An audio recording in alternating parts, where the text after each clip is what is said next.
నందిపూర్ అనే గ్రామంలో ఒకప్పుడు ఇద్దరు సోదరీమణులు మీనా మరియు కవిత ఉన్నారు.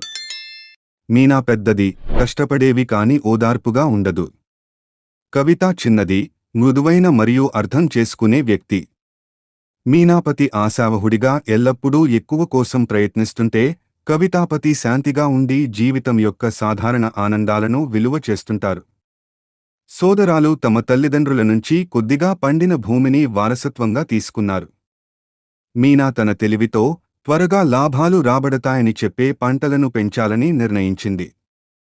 కవిత దాని పర్యాయంగా పేషని మరియు జాగ్రత్తగా పండించే పండ్లు మరియు కూరగాయలతో వ్యవసాయం చేయాలని ఎంపిక చేసుకుంది. కాలక్రమంలో మీనాకు పంటలు వర్షం మరియు వాతావరణ మార్పుల కారణంగా విఫలమయ్యాయి. కాని కవిత యొక్క విభిన్న వ్యవసాయం బాగా పెరిగింది. ఆమె కుటుంబానికి మరియు గ్రామంలోని ఇతరులకు తగినంత పంటలు